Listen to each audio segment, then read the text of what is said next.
안녕하세요, 서주영입니다. 우리 모든 글로벌 셀러 여러분들께서 궁금해하시는 부분 중에 하나가 정산서를 어떻게 봐야 되느냐, 사용한 비용을 해석을 어떻게 해야 되느냐, 이 부분인 것 같아요. 그래서 쇼피도 마찬가지고 아마존도 마찬가지인데, 오늘은 먼저 아마존 셀러 여러분들께서 정산서를 이렇게 다운로드 받았을 때 내가 사용했던 그 비용을 어떻게 봐야 할지, 그 비용을 확인하는 방법을 좀 알려드릴까 합니다. 사실 이거 굉장히 중요한 내용입니다. 여러분 끝까지 들으셔야 됩니다. 자, 아마존은 기본적으로 여러분들이 다운로드를 받을 수 있도록 굉장히 잘 이렇게 로직이 되어 있잖아요. 트랜잭션과 서머리 두 가지로 정산서를 다운로드 받을 수가 있죠. 어디서 다운로드를 받는지 혹시 모르시는 분들이 계실까 싶어서 제가 다운로드를 받는 경로도 알려드리려고 합니다. 이 두 가지 자료를 다운로드를 받으시려면 여러분들 셀러 센트럴 있죠. 여러분들 셀러 센트럴에 들어가셔서 좌측 메뉴에 페이먼트라고 있습니다. 클릭을 하시면 리포트 레포지토리라고 해서 있을 겁니다. 거기를 클릭을 해주세요. 자, 한국어를 보시는 분들을 위해서 이제 한국어로 말씀을 드리면 결제의 보고서 저장소라고 메뉴가 되어 있을 겁니다. 그걸로 클릭을 하셔서 들어가 보시면 지금 보시는 이런 화면처럼 어카운트 타입, 리포트 타입 등 이런 것들을 다 선택을 하실 수가 있도록 되어 있죠.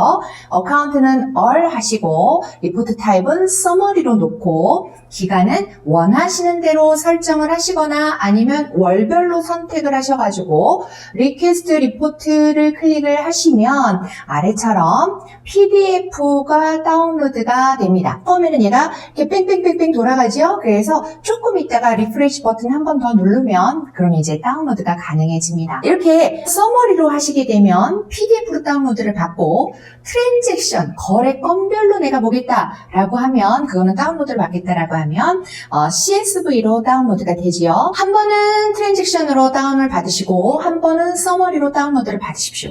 그래야 두 가지를 같이 놓고 비교를 하시면서 확인을 하실 수가 있습니다. 자, 그러면 먼저 일단 다운로드 받은 PDF를 한번 오픈을 해보세요. 그러면 지금 보시는 화면처럼 이렇게 보이실 거예요. 이 중에 이 expense 요 부분에 해당하는 부분이 오늘 제가 여러분들과 나눌 이야기입니다. 자, 먼저 이 각각의 항목들이 무엇을 뜻하는지를 아셔야겠죠. 자, 예전에는 이 부분이 해당 항목이 있을 때마다 막 매달 다르게 나왔었어요. 그래서 어떤 달은 있는데 어떤 달은 없고 이랬다가 얼마 전부터는 이 항목을 통일을 시켰습니다. 그런데 이렇게 통일을 하다 보니까 아마존에 여러분이 아시겠지만 아마존의 수수료 항목이 굉장히 다양하잖아요. 이 많은 항목들을 여기 다 넣기가 어려운 거예요. 그래서 이 17가지로 딱 확정을 해서 넣으면서 몇 가지는 그냥 이 하나의 항목에 다 때려 박아 넣었죠. 그러다 보니까 뭉뚱거려서밖에 하지 못한 거예요. 이 부분이 셀러님들께 더 많은 조금 혼란을 드리지 않았나 하는 생각을 좀 해봅니다. 그래서 여러분들께 보여드리기 위해서 제가 보시면 이 17개 중에 처음부터 이렇게 하나씩 설명을 드리면 셀러 풀필드 셀링 피라고 있죠. 자, 이거는 어떤 의미냐? 여러분들이 FBM, 즉 고객이 주문에 의해서 직접 배송을 하실 때 판매 수수료이고요. FBA 셀링 피, 그 아래에 있는 것은 반대로 FBA로 판매가 되었을 때 판매 수수료입니다. 셀링 피 리펀드라고 하는 것은 환불받은 판매 수수료입니다.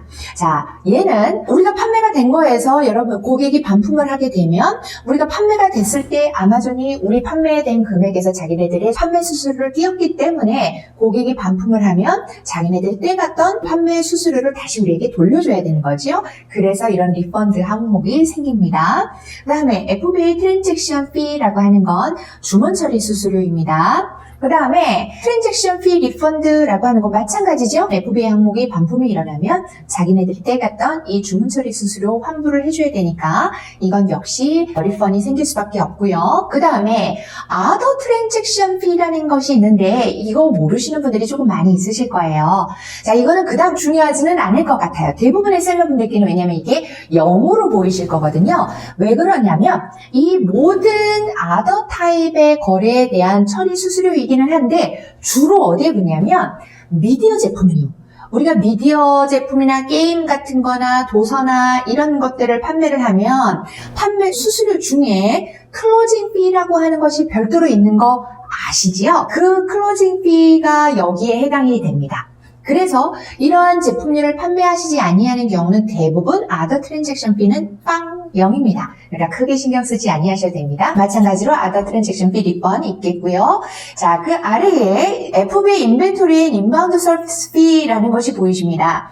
얘는 거의 모든 보관 관련한 그러한 수수료가 여기에 들어가요. 그래서 어떤 것들이냐면 롱텀 스토리지 피, 그 다음에 먼슬리 인벤토리 스토리지 피, 그리고 여러분들이 이제 아마존에 저 이거 폐기해 주세요, 아니면 제게 돌려주세요 이렇게 오더 넣으실 거 아니에요. 리무벌 오더 넣는 것들, 그런 게 여기에 들어갑니다. 그런데 이제 조금 이따가 제가 말씀드릴 이 서비스 피와 여기에서 조금 헷갈리는 부분이 조금 있을 수 있어요. 그거는 제가 서비스 피 때 말씀을 드리겠습니다. 그 다음에 쉬핑 라벨 퍼체이스가 있습니다. 이것은 여러분들이 이제 아마존의 배송 구매 프로그램이 있어요. 그 배송 구매 프로그램을 통해서 FBM 배송 라벨을 구매를 하셨다면 그때 들어가는 수수료예요. 그러니까 FBA로 100% 하시는 분들은 아마 이 쉬핑 라벨 퍼체이스가 거의 제로일 가능성이 높습니다. 자, 그 다음에 쉬핑 라벨 리펀드 역시 그렇게 FBM으로 배송 라벨을 구매해서 했는데 반품이 들어왔을 때 이런 부분들 리펀드 생기게 되겠죠. 그 다음에 캐리어 쉬핑 라벨 어저스먼트라는 것이 있어요. 이것도 사실은 대부분은 0입니다. 0인데 아주 가끔씩 여기에 금액이 찍힐 때가 있어요. 이건 왜 생기는 거냐면 여러분들이 FBM으로 처리를 한 그 주문건에 대해서 배송사가 자기네들이 실제로 물건을 받아서 실측을 해보니 다른 거예요. 중량이라던가 크기라던가 이런 게 달라서 비용이 추가적으로 더 발생을 하게 되는 거죠. 이러한 경우에 가장 많이 일어나고요. 또 하나는 반품 주소가 잘못되었거나 아니면 상품이 발송할 수 없는 거를 발송을 했다거나 이런 몇 가지 이유들로 이러한 캐리어 쉬핑 라벨 어저스먼트 이 비용이 발생이 됩니다. 그렇기 때문에 가장 많이 발생되는 건 제가 조금 전에 말씀드린 여러분들이 실제로 제출을 한 규격, 중량 이거와 패키지 제공한 정보가 실측을 했을 때와 다를 때 가장 많이 청구가 되는데 주로 USPS나 UPS 이런 걸 이용해서 발송을 할 거잖아요. 그들의 청구 기준은 다 다릅니다.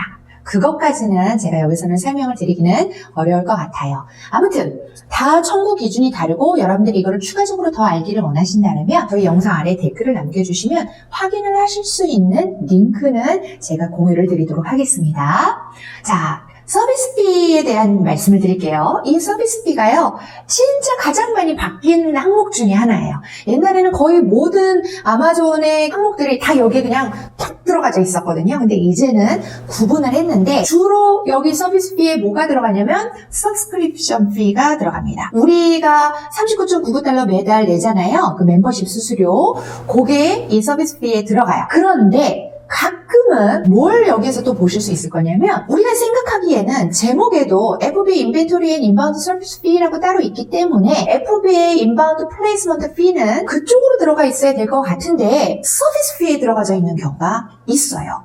이게 아직까지는 아마존이 덜 정리가 돼서 서비스 피에 들어가져 있는지 아니면 실수로 그랬는지 아니면 이제 정리가 될 것인지는 제가 잘 모르겠습니다만 현재는 FBA 인바운드 플레이스먼트 피가 서비스 피에서 보일 때도 있고 FBA 인벤토리 앤 인바운드 서비스 피에서 보일 때도 있고 조금 아직은 불안불안하다, 왔다 갔다 한다.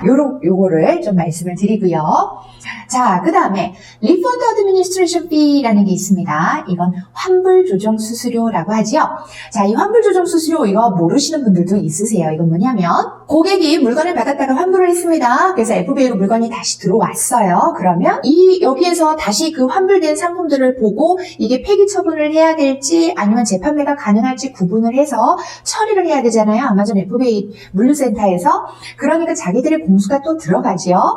그래서 환불이 된 것을 가지고 자기네들의 공수가 들어가기 때문에 우리한테 원래 환불이 되면 그 판매 수수료 반환해줘야죠. 근데 그 반환을 해줄 때 판매 수수료가 보통 몇 프로입니까? 15%잖아요. 물론 카테고리에 따라 다 다르지만 평균 일반적으로 15%잖아요. 그 15%에 해당하는 판매 수수료를 우리한테 다 주지 아니하고 판매 수수료에서 또 20%에 해당하는 부분 이거나 아니면 $5 중에서 적은 걸로 책정을 해서 이 Refund Administration Fee라는 걸 책정을 합니다. 옛날에는 20% 요거 판매 수수료 20% 요거 하나밖에 없었어요. 네, 이제는 둘 중에 하나를 선택을 하게끔 해놨는데 판매 수수료의 20%와 $5 중에서 비교를 하는 거다 보니까 아주 큰 판매 금액이 아닌 이상 대부분은 20%에 들어갑니다. 그래서 판매 수수료의 20%를 뗀 부분이 환불 조정 수수료다라는 거 기억을 해주시고요. 그 다음에 이 지금 화딱지 나는 항목이에요. Adjustment라는 것이 있는데 트랜잭션 보고서를 다운로드 받아보면 기타 거래에서 굉장히 많은 Adjust가 있어요. 뭐 Adjust에 General Adjust가 있고 Customer Refund이 있고 뭐가 많고 막 있어요. 그 모든 것들이 전부 다 Adjust에 해당이 되는데 그런데 이 중에서 실질적으로 이 Summary 화면에서 공제하는 그 금액은 여러 개 중에 FOB의 Inventory Reimbursement 항목 중에서 General Adjustment라고 하는 그 항목만 해당이 됩니다. 뭔 소린지 모르시겠죠? 괜찮아요. 실제 엑셀 파일 보여드릴 거니까 걱정하지 마세요. 그 다음에 Cost of Advertising은 이거는 당연히 광고비, 광고 쓰셨던 거 여기에 들어가고요. 그 다음에 딜 같은 거 진행을 하시면 딜도 여기에 들어갈 수 있습니다. 그 다음에 또 그것도 있을 수 있어요. 여러분들이 이제 좀 큰 기업이라서 전략 개정을 하신다. 그러면 그 전략 계정 수수료도 들어갈 수 있습니다. 자, 그리고 Refund for Advertiser 이거는 환불받은 광고 비용인데요. 이거는 거의 발생하지 않아서 이거는 그냥 제가 나중에 필요시에 다시 설명을 드리겠고요. 그 아래 Liquidation Fee가 있습니다. 이 Liquidation Fee는 청산 수수료예요. 청산 수수료 역시 따로 구분을 해서 알려주니까 그것만 따로 체크가 가능하실 겁니다. 자, 개괄 설명은 여기서 마치고요.